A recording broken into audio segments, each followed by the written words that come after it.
Good morning. How are you? Good morning.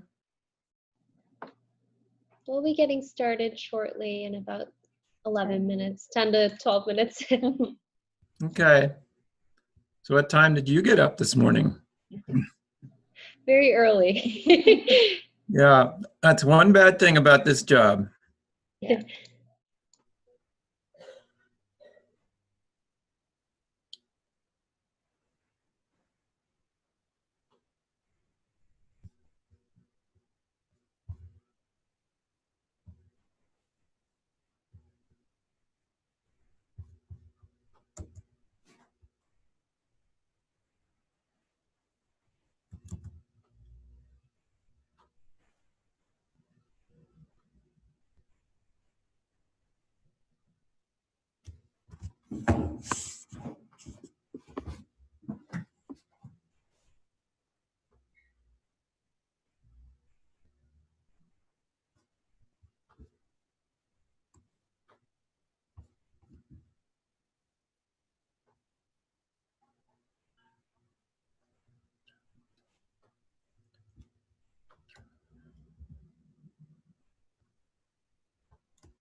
Hey, Caitlin and Mitra, you're muted. Hi, yes.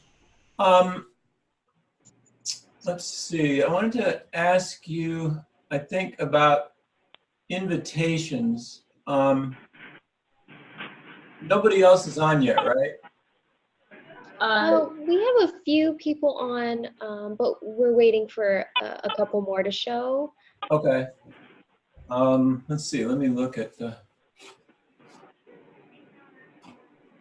I wanted to let you know kind of what we have this potentially growing relationship with Pennsylvania. Yeah. And so at some point, I think I'll maybe give you a call. Let's Absolutely. see. Dean Gunter is from Pocahontas Memorial, right, Dean? Yes. Right. Yes, he will be in here in a little bit. Okay, and do you know who our other person is? I'm not sure who the phone number is. Okay. Steve Hoffman. Great. Thank you, Dr. Oh, Hoffman. Dr. Hoffman, hi.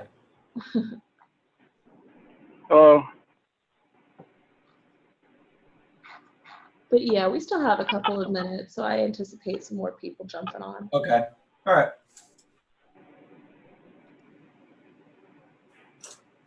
Dr. Hoffman, can I ask you a question?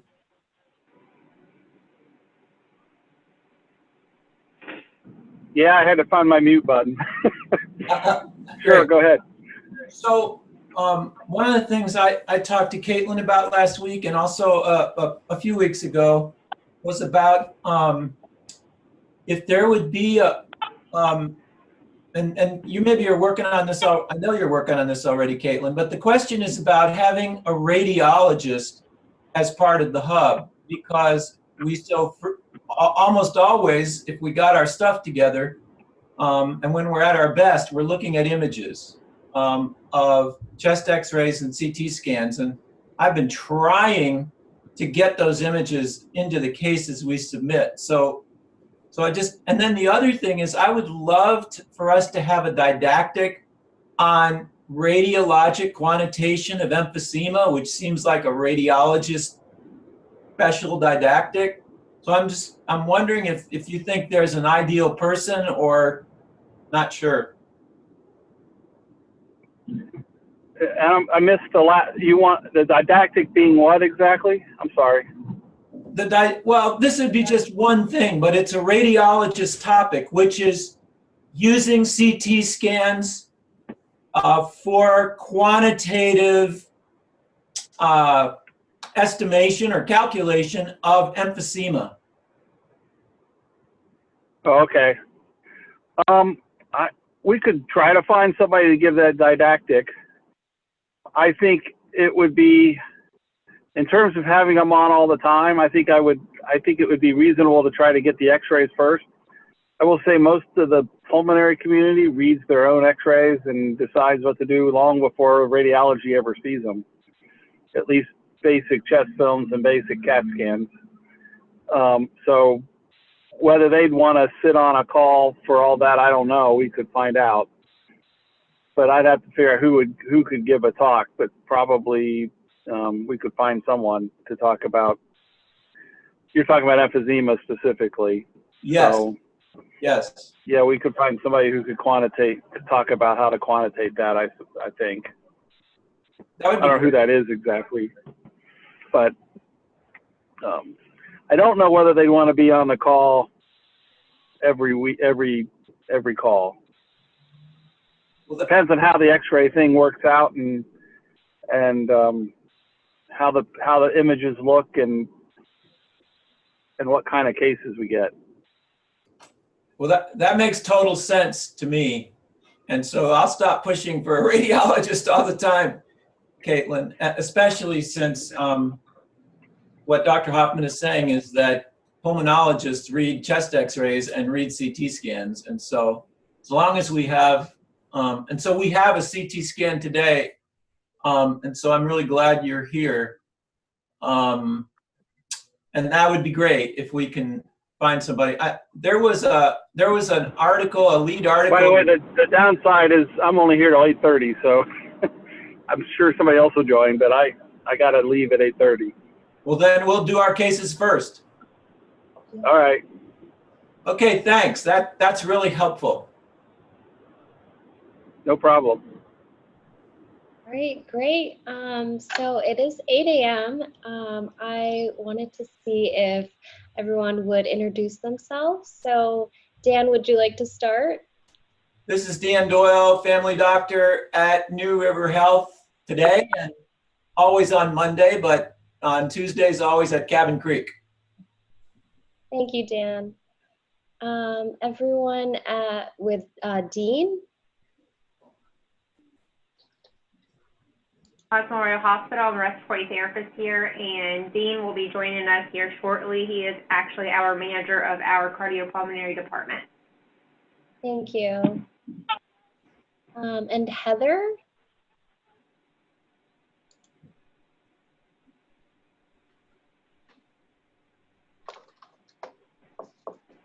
Okay, we might come back to Heather. And the number ending in 8240. That's me, Steve Hoffman, pulmonary at West Virginia. Hi, thank you, Steve. And the number ending in 3923. Good morning. It's Kim Tiemann with the Benedum Foundation. Thank you. And the number ending in 8353. Good morning, it's Dr. Sela. Hi, Dr. Sela. Thank you so much. And I guess we will go ahead and introduce ourselves. Hi, I'm Mitra Motasham, and I'm a Project ECHO coordinator. Hi, everybody. It's Caitlin Ettinger. All right. So, Dan, are you ready if we start your case? Maybe. And the reason I say maybe is that I'm from the icons on my screen. I'm thinking it's possible that neither Dr. Sela, welcome back, Allison, that neither Dr. Sela nor Dr. Hoffman are able to see our X-ray or CT scan images because I just see telephone icons for them. True? I think so. So if you do want to give it a moment, we can wait and see if somebody joins that can see them in person. Yeah, I think and then one other person who might join us is Dr. Wernz, Dr. Carl Wernz, and he is going to do some didactic comments that are sort of related to the case, but let's go ahead and do the case, and I'll try to narrate it since I think that Dr. Hoffman and Dr. Sela can't really see the screen right now. And then, yeah, why don't we do that? Okay, sounds good. Let's see. Are you able to see that, Dr. Doyle? I can see it. Great. So this case is a case of a 66-year-old retired, pretty healthy except for one major exception, which is not pulmonary, pretty healthy, who is a retired miner. He worked underground in the mines for over 20 years here in Fayette County, and then became a mine inspector for probably the last 10 years or so of his life. And I believe became disabled, not by lung disease and not by coronary disease and not by back or musculoskeletal injury, but by thromboembolic disease. He had deep vein thrombophlebitis, multiple pulmonary emboli, and that was in 2012. And has been disabled from work since that time, although he did make a good recovery. Bye-bye. And remains on long-term anticoagulants. Can you go down a couple screens? Sure. Okay, then interestingly, go down a little bit more on the screen, please. There, yeah. So on our format, HPI, history of present illness, comes after physical exam. So the history of present illness is that he was coming to our black lung clinic at New River, talking to one of our benefits counselors about application either for additional state black lung benefits or federal black lung. And it was noted that he had an abnormal chest CT scan showing large pleural-based nodules in the left upper lung. And so he specifically had been brought back by the benefits counselor to get my opinion about whether anything else needed to be done about that abnormal chest CT scan other than what was already done. He has a primary care provider here in the community, New River Health. This community health center is not his medical home and his primary care provider. And he had already discussed this abnormal CT scan result with Dr. Conley. So I'm not totally sure why the benefits counselor thought I should talk to him as well, but she did, and I did. He had chest CT scans in 2012 at the time of his original acute illness that presented as shortness of breath, and after 2 or 3 encounters with the primary care system was finally diagnosed. After 2 or 3 encounters with the primary care system and treatment for acute bronchitis and asthma, was finally diagnosed as having multiple pulmonary emboli. That was in 2012. The record here shows that he had additional chest CT scans in 2015 and 2019, at which time his abnormal CT scan findings remained stable and unchanged. His past history, I can now see that he had worked as 27 years in coal mining. As I stated, had thromboembolic disease with multiple pulmonary emboli. He is on long-term rivaroxaban, which is Xarelto, and has had no more recurrences of DVT or pulmonary emboli, and is able to be fairly active. He's not on oxygen. He's not on multiple breathing medications. If you go back up a little bit, Mithra, his medications are proton pump inhibitor, a statin, tramadol, celecoxib. So the tramadol and celecoxib, he does have some back pain, but it does not interfere a lot with his daily activities. He's on Montelukast. I'm not sure why, probably allergies. And he's on no inhalers. There's a summary up on the screen saying that he had a CT scan in 2012 with multiple pulmonary emboli and also with left upper lobe pleural-based nodules. Another CT scan in 2015, same findings. Another CT scan in 2019, same findings. And then if you go down, please, Mithra. Keep going. Our West Virginia chronic lung disease echo, scroll up a little bit. There you go.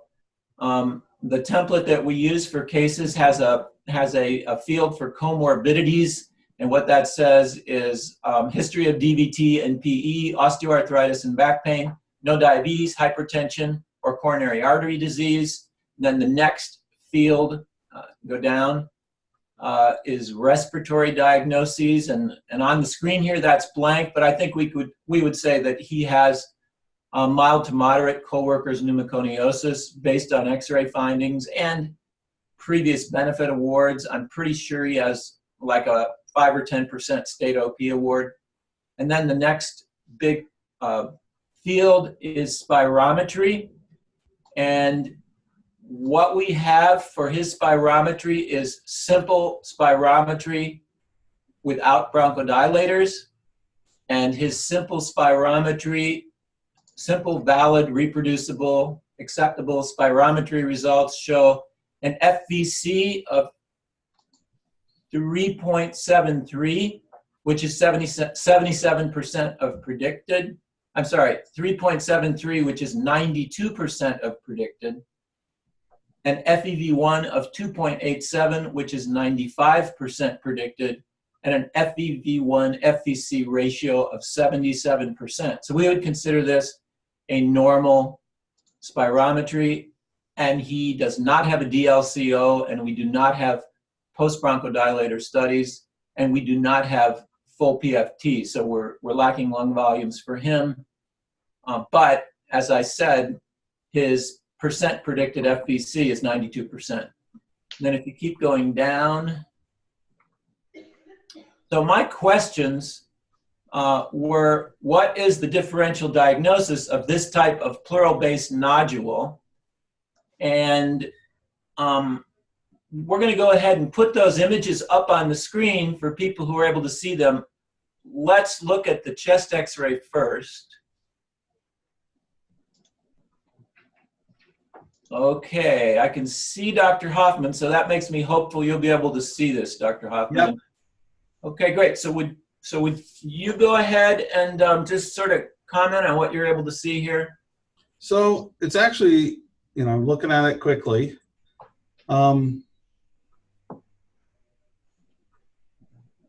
When you look at this film, it's a good quality X-ray. He's got a good inspiration. If you look on, and I don't have the cursor, I guess, mid-lung fields on the left, he's got some vague opacities that sort of about a third of the way in from the peripheral chest wall. You can see them. They're I see at least 3, maybe 4. They're lower density, and those are probably the pleural-based lesions they're looking at. There's another one that's a little higher base, but it's over sitting some bone.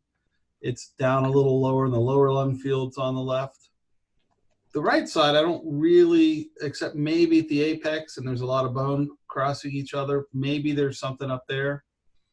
The apex is always hard to read. What would get my attention are the changes on the left, but even they're subtle.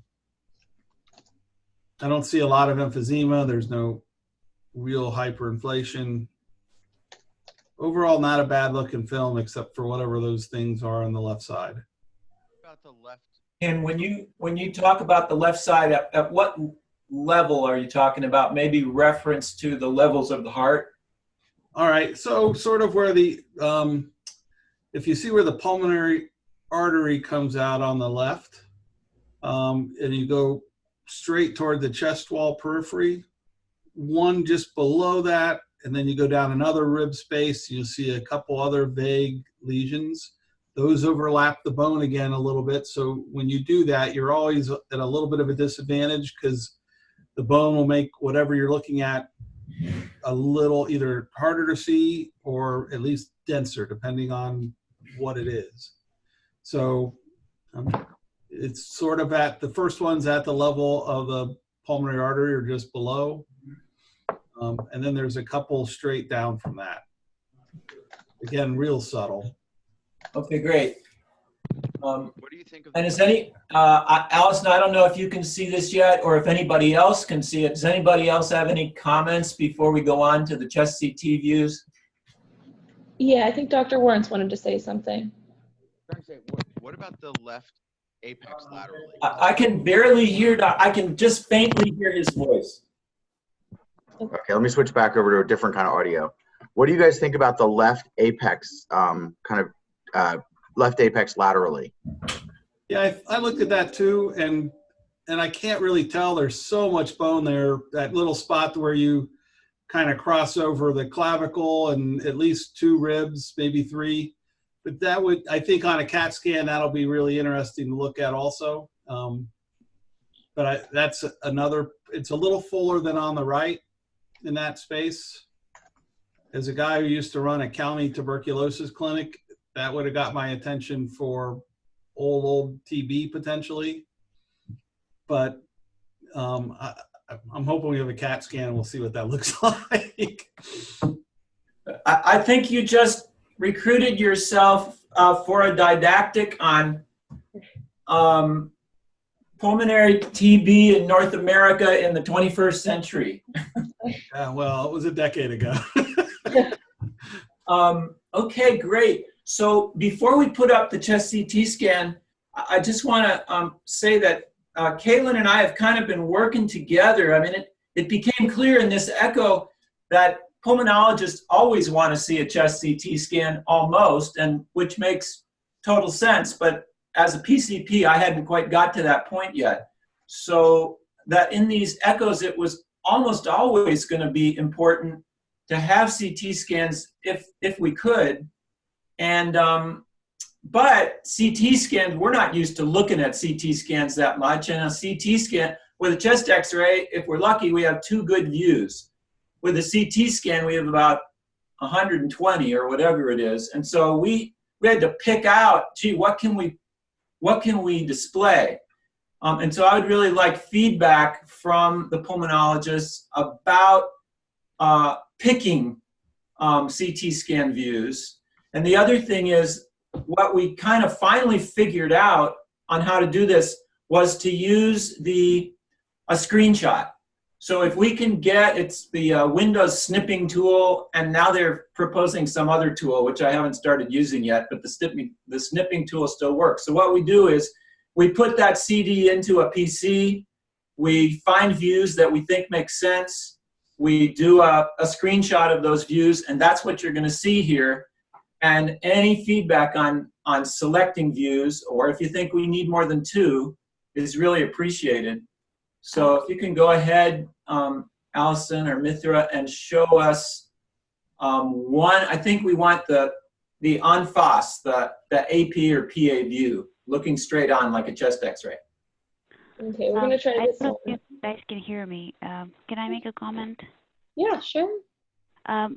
One question I had was, well, to answer the question about the CT, one of my suggestions would be if it is possible to take a short video while someone is scrolling down the CT scan, actually helps a lot.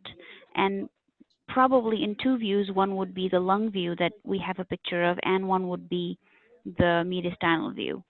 Usually, I've done this before where I've shared cases using secured software. It's a video that lasts, hardly 4 seconds, 5 seconds. So it's not a long video, and I'm guessing we could do that and share that with the group. I don't know if that suggestion would work or if it's feasible to do that. We can certainly We will try. Yeah.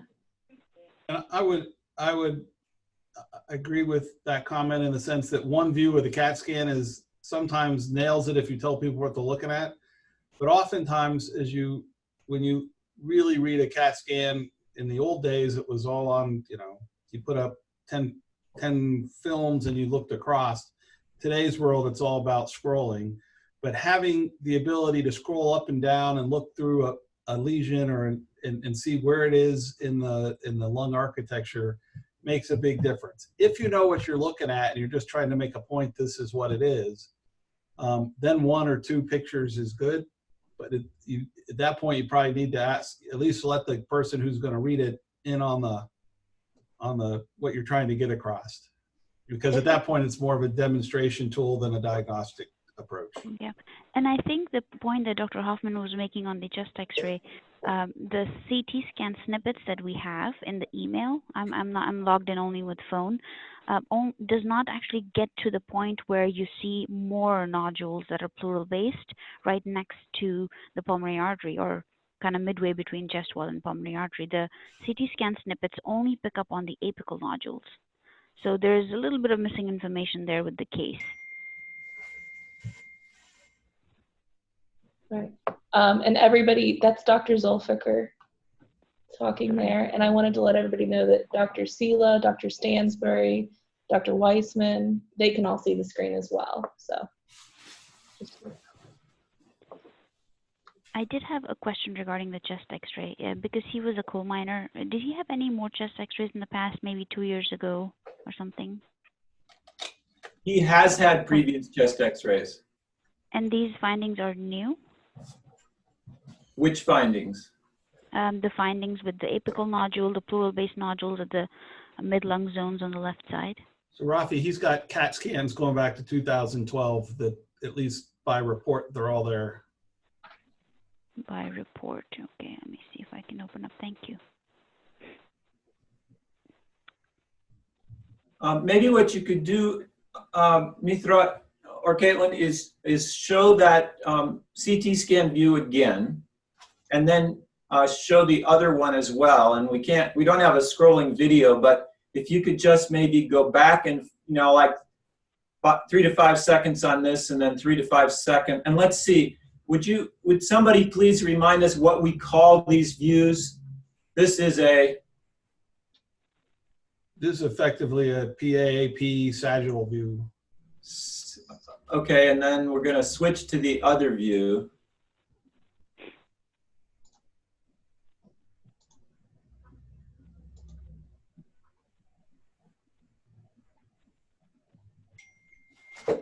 And this is a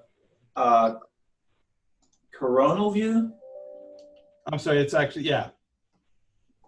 Sorry, I'm distracted doing 9 things at once. Okay, so if you could please just sort of 3 to 4 seconds each. Here's the chest x-ray, and then the sagittal or PACT. Just click on the one behind it. Sorry about that, guys.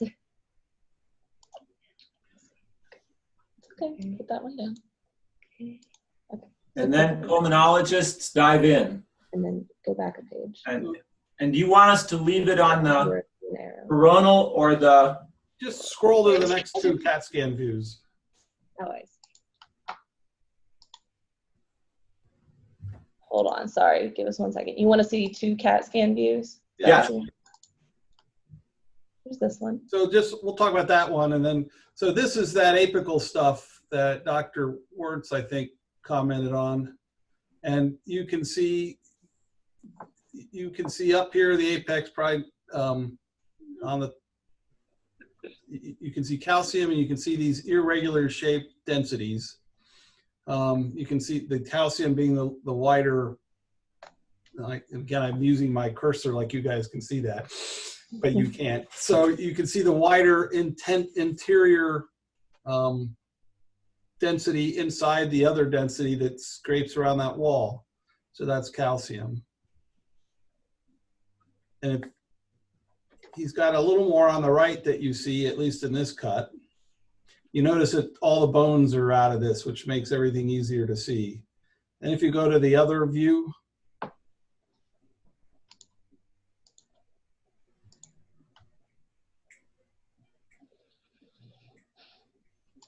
May take just 1 second to find. Can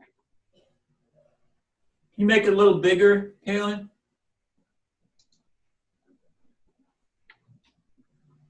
There we go. Great. again, you can see these irregularly shaped densities somewhat attached to the chest wall. You see another nodule that's actually very medial. Again, you can see a little string of calcium inside that one irregularly shaped pleural-based density. Maybe a little thickening at the posterior aspect of that picture also, but they're all very consistent with each other. Irregular shape, pleural-based density with some calcium.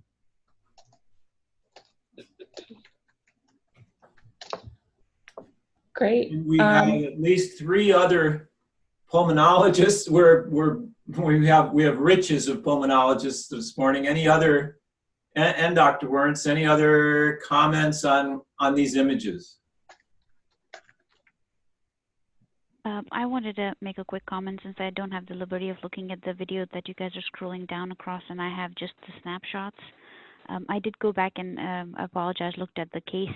I had forgotten that there were CT scans, and I think I'd asked Caitlin about some questions last night or 2 days ago about if these nodules were ever measured on those scans, and if they are consistently actually similar in size. The nodules that I can see on the snippets with the sagittal section, they are actually, just by looking at them, they don't look like they're lung nodules invading the pleura. They seem to be pleural nodules coming at the lung. In my mind, when I see a pleural-based nodule in a coal miner with central calcification, the first thought is asbestos-related pleural plaques or pleural nodules. I don't know, that was the only comment I had. I'm going to have to, as I mentioned earlier, I got to take off at this point, but I would point out that I think all the pulmonologists on the call are saying the key to this case, and as you want to look at these going forward, the key to this is really to get the scans from 2012, 13, 14, or whatever those years were, and compare them to what you're seeing. Because if there's no change, then you're not so worried about this. But I think what Rafi is trying to get at is if you have the measurements, you could guess at what the measurements are here. But having the old pictures and comparing is the key to this whole case, is my gut feeling. Just a quick question as a simpleton for CAT scans. Isn't the central calcification that you can see there, doesn't that vote for this being non-malignant? It does.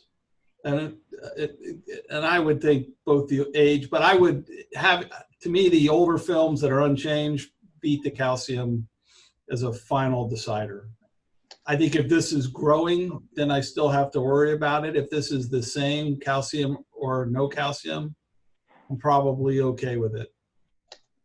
You're right, having calcium in it makes it seem much less likely to be malignant anyway.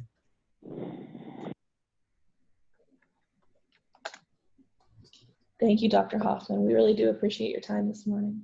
No problem. Have a good day. Thank you, you too. So then thank you very much, Dr. Hoffman. And with our remaining pulmonologists, next question is differential diagnosis. And Dr. Zofalkar already mentioned one possible differential diagnosis, which is asbestosis-caused pleural plaques. Although I don't think that would explain the hilar calcification. I'm not sure. Anything else? Or different? Any more on differential diagnosis? And can you leave the CT scan up, the image up? Yep. Yep.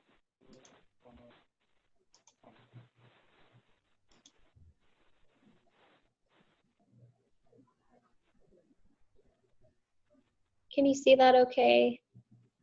Yeah. For those of us who have the screen, it's fine.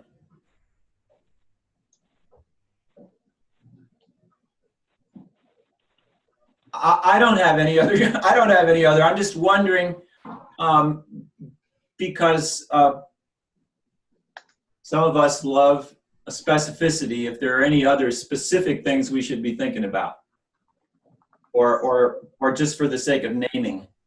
Sure. So we got a chat in from Dr. Stansbury, and they said they agree with Dr. Hoffman. Usually calcification is a reflection of some old inflammatory process, and they agree with the asbestos plaque, old trauma, or past pneumonia. I wanted to add something here, and this is essentially just for educational purposes. When I was looking at the X-ray on Friday, one of the thoughts I had was there's something called the fibrous solitary tumor of the pleura.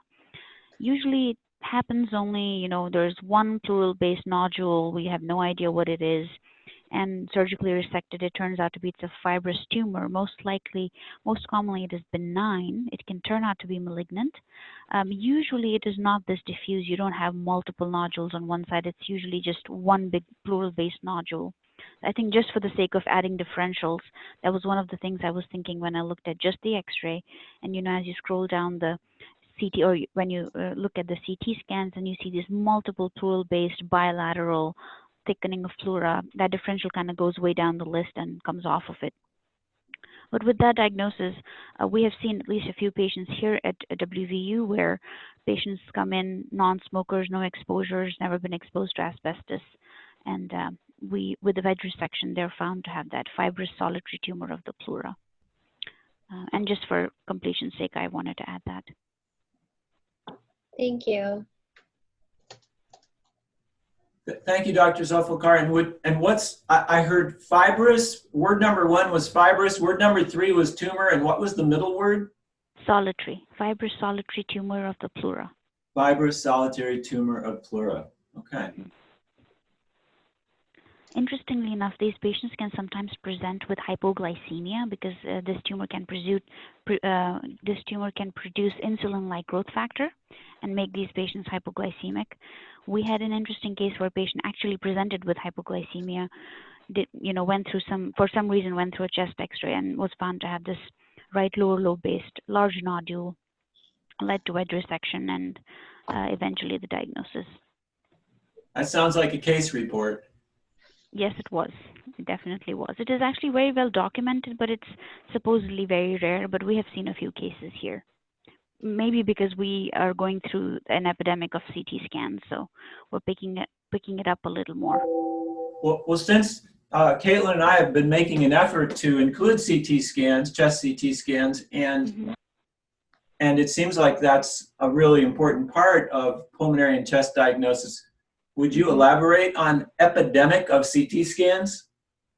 Well, one of the things I can tell you that since now we are talking about lung cancer screening, we know that in a very certain specific group of population with the risk factors, we need to be getting low-dose CT scans to screen these people so we can pick up on lung cancer early on. That's kind of the thought process behind the recommendation.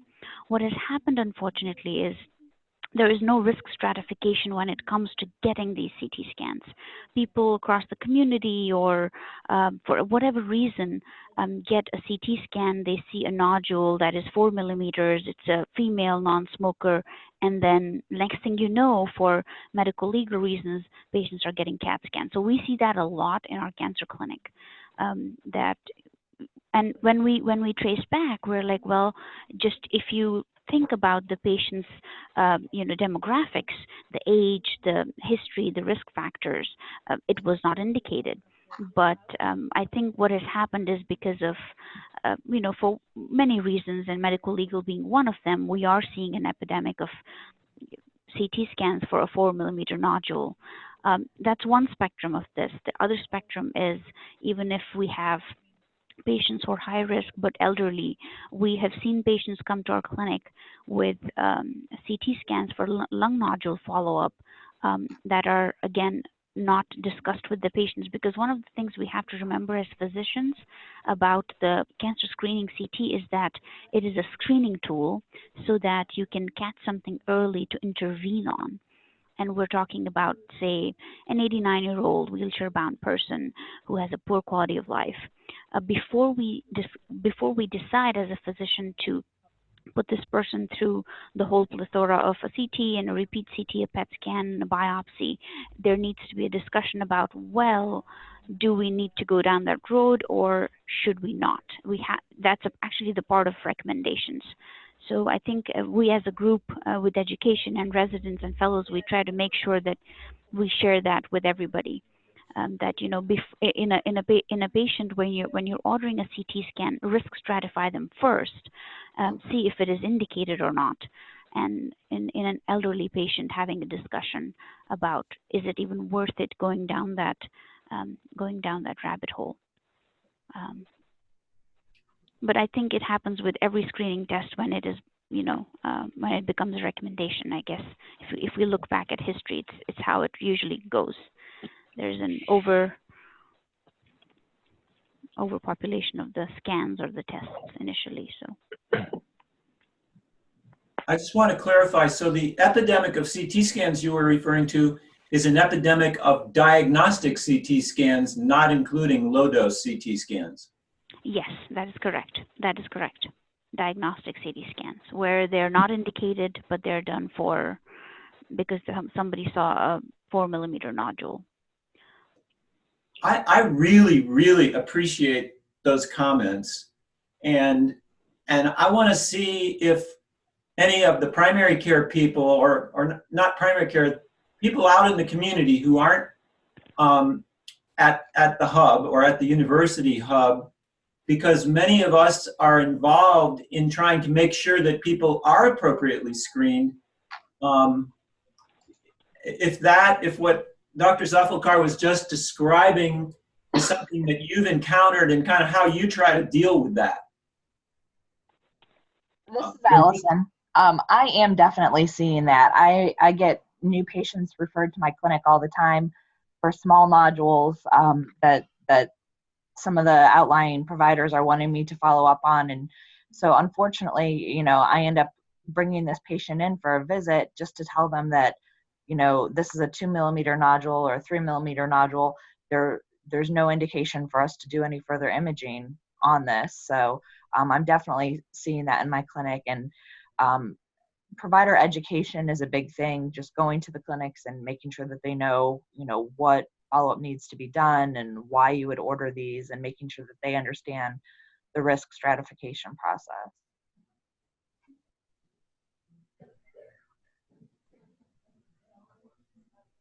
Any other comments?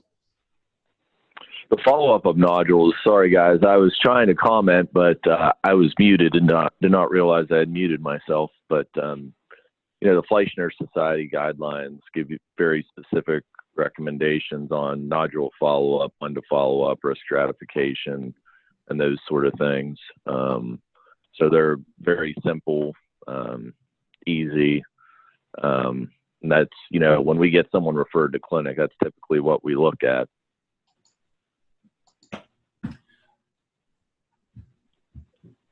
So thank you. So another issue that arises not from low-dose CT scans, but from evaluations of coal miners for occupational pneumoconiosis, this same issue arises. And Dr. Wernz has agreed to provide some didactic comments about that. Carl, do you want to leave this CT scan up, or do you want to go back to the view of the participants, our faces? I don't really know that it matters. We can leave either image up because these are more thoughts than they are necessarily reflections on a particular image. So let's go back to the group view, but you don't have slides to put up, right? I do not. All I have is some thoughts that I had shared with you by email, but I'll be happy to present those. These are kind of this is not based on literature. It's just based on trying to give people, I think, pretty good recommendations based on some bizarre things that I've seen when people with black lung end up getting evaluated outside the black lung areas.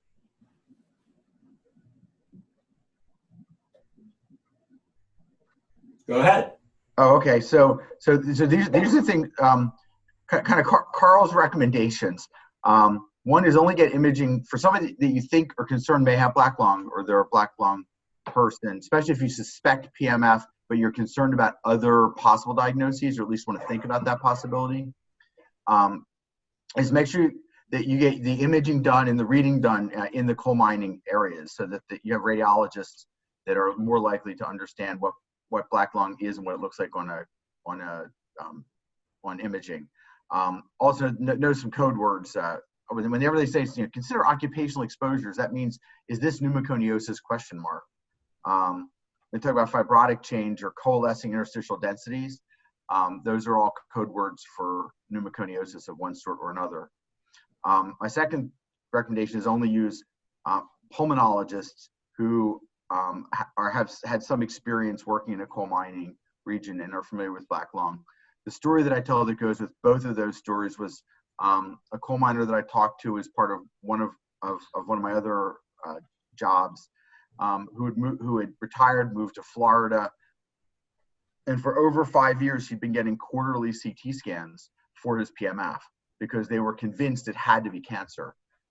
He was just so far away from where they knew about black lung that they couldn't imagine that this could possibly be anything other than cancer that just hadn't taken off yet. This leading me to the third recommendation, which is you only get 3 CAT scans, initial plus 2 follow-ups.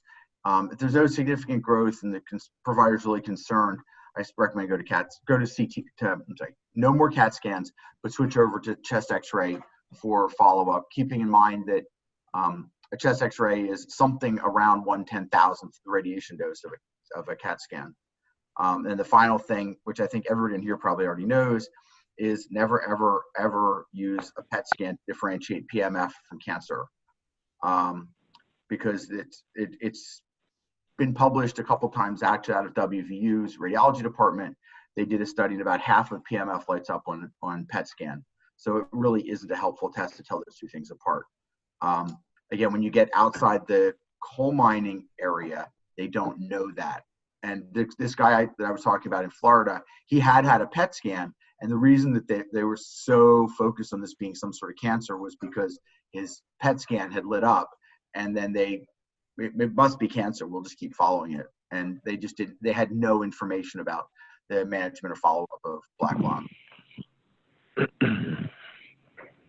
Does anybody have any other recommendations you want to add, or anything I said that you think you disagree with? I'm completely happy to have other input or make any of those better.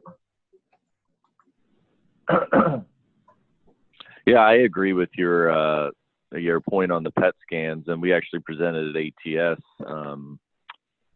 secondary occupational dust exposure and mediastinal positive mediastinal nodes on PET scan from a wife of a coal miner who was every night would kind of bang his clothes out and clean his clothes out from the coal mines. And when we biopsied her lymph nodes, we actually just found anthracotic pigment there and silicates as well. I will say that you may need a little more CAT scans depending on what you're following. The newest iteration of the Fleischner Society recommendations, if you're really concerned about an adenocarcinoma, kind of in situ, what they're calling it now, so semi-solid or kind of ground glass nodules may need followed up now, actually out to 5 years for the latest recommendations. Now that's a little different than solid nodules that we've been discussing, but there's kind of this changing face of adenocarcinoma, and we're doing more CAT scans. So some of it is, I think we're seeing these earlier and identifying them earlier because we're doing so many CAT scans, as Dr. Zulfikar said, this CT scan epidemic. So that might be one sort of subgroup of nodules that might need a little longer follow-up if someone has the appropriate risk factors and everything.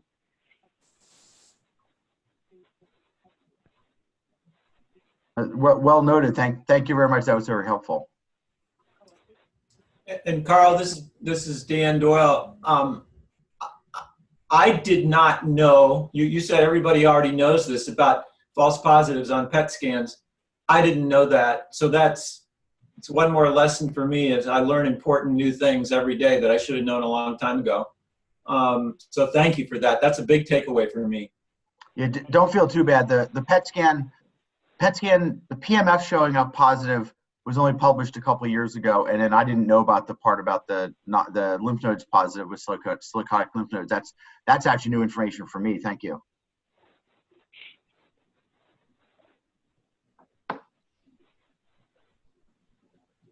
This particular, it's very gratifying to see that a lot more people have joined this ECHO, Caitlin and Mithra, because this is a really important topic. And this particular group of people is in the geographic area where coworkers pneumoconiosis and PMF are endemic. So it's really a relevant conversation for us.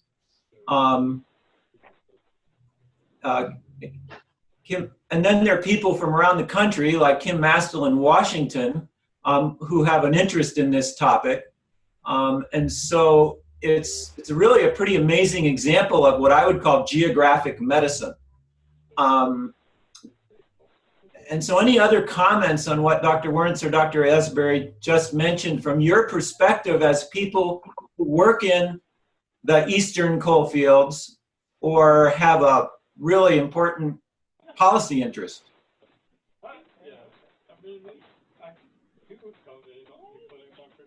And I would tolerate a lot of silence here because people are thinking.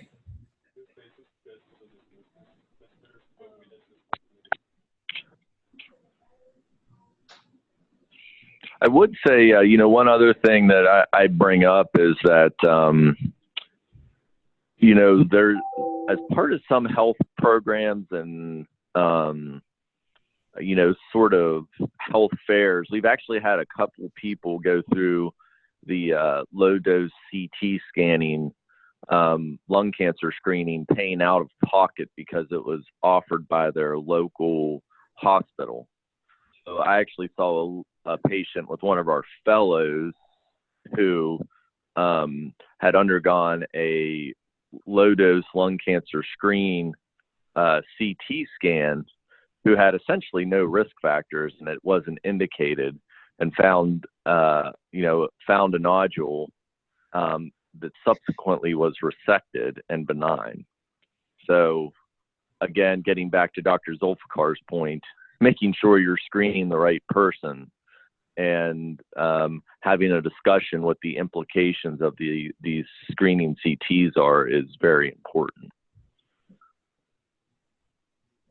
I agree. I think, there's so much fear in the general public about cancer that I think everybody wants to be screened, but you have to keep in mind that a screening test is designed to identify all possible people that might have a nodule. And so, risk factors really come into play. If you've never been a smoker and, you have no other risk factors, your risk of this nodule being cancer versus being a scar from pneumonia or, histoplasmosis or something else that you've inhaled, that is far more likely than cancer. And then, if you find you have a nodule, because you've screened inappropriately, you're sending these patients for biopsies, you're sending them for surgeries, you're taking out portions of their lung, and you're putting them through far more unnecessary risks than having a good conversation with them about really truly what their risks are and should you even be doing this.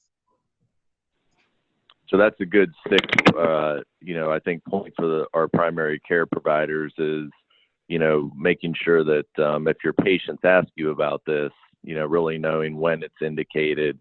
And I think the most important thing that is missed, despite it being Medicare guidelines, is you really need to discuss with them, you're going to do this scan, what the implications could be. Because, some 70-year-old people aren't going to want to go through a biopsy. Say you find cancer, they're like, well, I'm not going to do radiation or chemo, so I put them through it, and make sure they really understand the implications.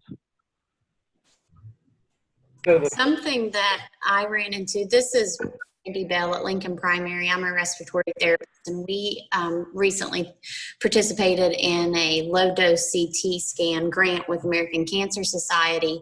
And initially, I was running, reports trying to capture these patients that had, the right smoking history with pack years. And I was actually just calling them at home. They weren't here for visits when we first started. And I would start, going down the ticks of, well, here's your pack years. And, oh, well, you quit, but how long ago? And I would run into patients that I would introduce myself, tell them why I was calling, and then start going down the risk factors, and they wouldn't meet it. And I'd be like, oh, well, you actually don't meet the requirements, so you don't need one. And some of my patients would be a little disappointed, like, oh, well, I kind of think I wanted one. And I'm like, no, you don't understand. Like, you're not high risk for a lung cancer. That's a good thing. So I think sometimes running that through your head before you even mention it to patients is a good thing. But that was just something we started at the very beginning of our low-dose CT program here at a FQHC. I was just calling the patients at home and kind of doing the shared decision-making over the phone with them. And I ran into a couple that I thought were candidates, but once I got a little more elaborate with their smoking history, realized that they weren't actually high risk for lung cancer, so they weren't qualified. Again, like you said, Dr. Stansbury, they could pay for it out of pocket. And I did have one patient that wanted to do that because I think her mother or sibling, one or both, had actually had lung cancer, and she wasn't a candidate for the low-dose CT for insurances to pay for it, but she wanted to pay for it out of pocket because she felt, you know, she was a little more high risk. Yeah, and the problem there is, you know, we don't really have data and follow-up on those patients who weren't studied. And my experience has been that they end up, you know, if you find something, they really end up going down a rabbit hole of, you know, 10,000 CT scans or biopsies or all these other things. That's the exact patient that it's, you know, really unnecessary. And it, you know, costs a lot of healthcare dollars and, you know, has potential bad implications for patients. So I wish hospitals would stop offering these out-of-pocket, you know, screening CTs. You know, you should either meet the criteria or not. And I think the point of hospitals offering them out of pocket was specifically for people who meet the criteria, but insurance didn't cover them. And now, you know, because remember when we started these, none of the insurances were covering them. And then as soon as Medicare decided they were covering them, more and more insurances are covering them. And so I think initially the whole point of offering them out of pocket was because insurance didn't cover them and for the people who met the criteria. And so I think you're right. I think we need to stick to that. If they don't meet the criteria, we shouldn't be offering them out of pocket. They have to meet the criteria in order to have that done. I think, you know, one of the ways that I address this with my patients is to have this conversation with them and to say, you know, keep in mind that if we do find something, this may mean a biopsy, it may mean surgery, it may mean taking out part of your lung. You know, if you tell me right now that you're not going to have chemotherapy or surgery or anything like that, then I don't think we need to put you through the scan, you know, unless it's going to change the way we're going to change our management and what you're going to do. And that sometimes puts it in perspective for patients, because I do have certain patients that say, I don't care what I find, I'm not going to have chemotherapy, I'm not going to have radiation, I'm not going to undergo surgery on my lungs, I'm just not going to do it. And so I think that helps to put it in perspective for those patients.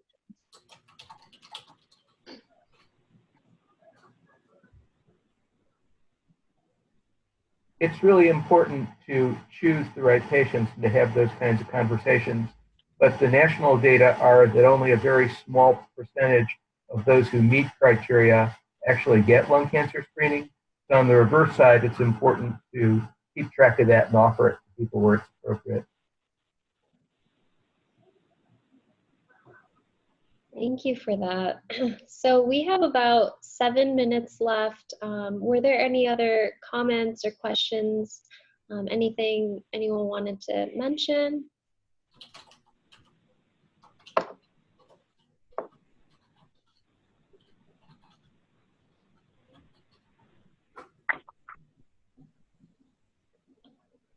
I did want to say, Caitlin, that I'm happy to help go through CT scans and find some appropriate images or help with the video or, you know, however I can help to prepare that ahead of time if you'd like. Yeah, that would be wonderful. I'm sure any of the pulmonologists would be willing, but I definitely would be willing to do that. That would be wonderful. We really would appreciate that. And also, welcome back. I'm so happy to have you back, and I hope everything's all well. Thank you. We're doing well. Good. Yeah, so Dr. Zulfikar sent us a comment right before she left. So she just wanted to thank everyone and thank everyone for including her. And she would love to hear back about this case and about the size of the nodules in the past. So Perhaps if we could do a follow-up in the future, that would be wonderful. And as Dr. Doyle mentioned earlier, we are really excited and appreciative that so many people showed up to this session. We know it's really early and before the holidays, so we really do appreciate it. Oh, I love it. You usually get to see Will, but now I've got a new one. So. Oh my! Wow. Congratulations. Thank you. Congratulations, Dr. Sela. Thank you, Brandy. Oh, I appreciate it. Yeah. That makes it a good morning. Yeah, it's a good Monday.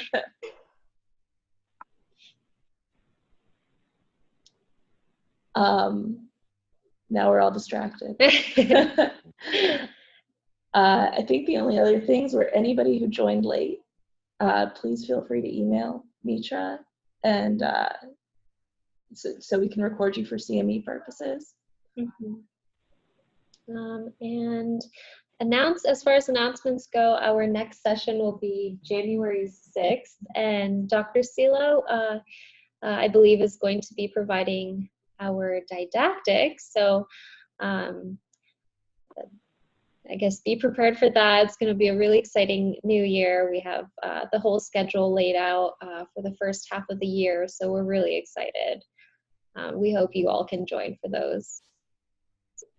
Was there anything else you all wanted to say before we head out for the new year? So you guys have a good holiday. Thank you. You too. Take care. All right. Thanks, guys. Happy New Year. Bye. Bye. Bye.